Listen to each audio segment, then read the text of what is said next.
Jama'a sannunku, yau za mu duba yadda za mu ci riba da hotbit. Na zaɓa in yi da Hausa ne saboda mu gane sosai. Muna so mu ga yadda za mu yi trading a hotbit, yadda zai mana sauƙi kuma yadda za mu ci riba sosai.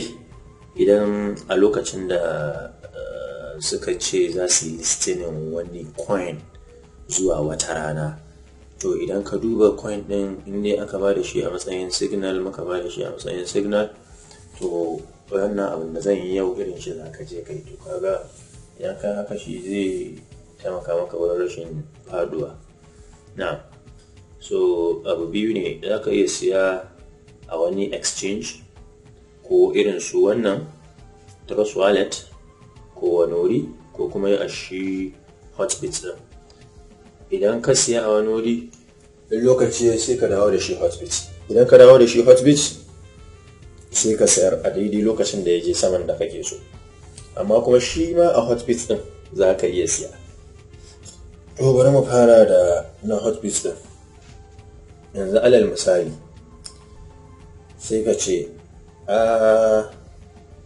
wani sabon coin aka yi. Misali bari mu gani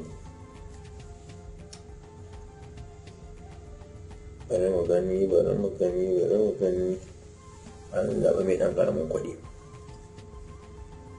An mu zaɓi bisa ɗin nan kawai.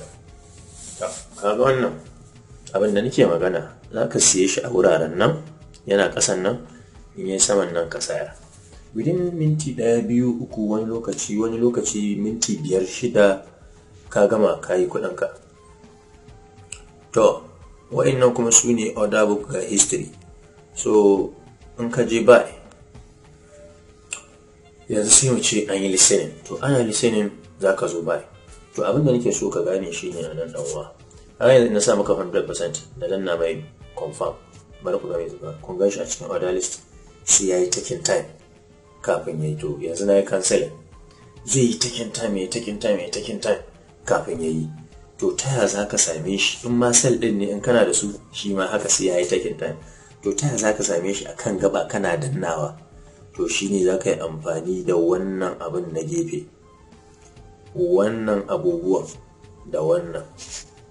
So idan ka yi amfani da su, su ne za ka samu. Idan nan ɗinka buy ne, which means green, za ka yi amfani da wannan jan. Idan kuma kana using sell ne, sai ka yi amfani da wannan green ɗin.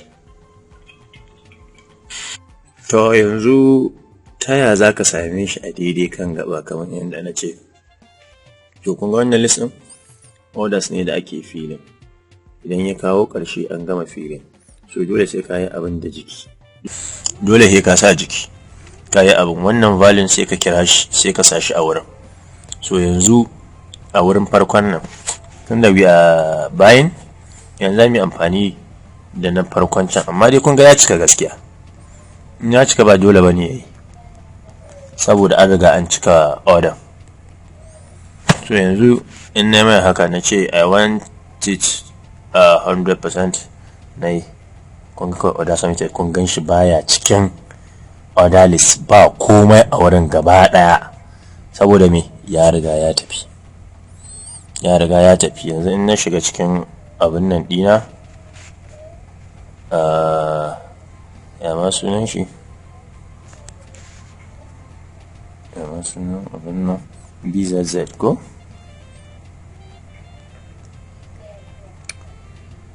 Kun gan shi ya zo?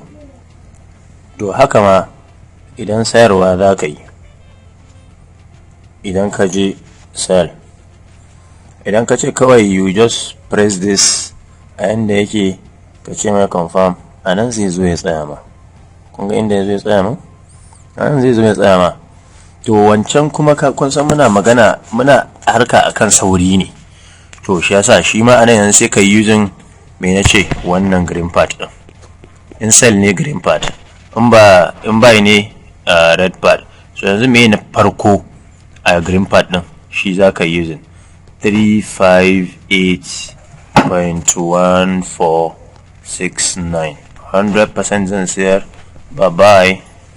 So order kun ga shi ma bai tsaya min cikin wani history ba. In kuka duba nan dina, in na refreshing, in na buga mata refreshing, na yake nema wai. To ya dai kamata ya fita saboda na siyar da duka 100% din. So wannan abin da ake kenan, amma da sauri fa. Kana ganin time din sun ce an fara karfe 7, ka je ka yi shi 7 da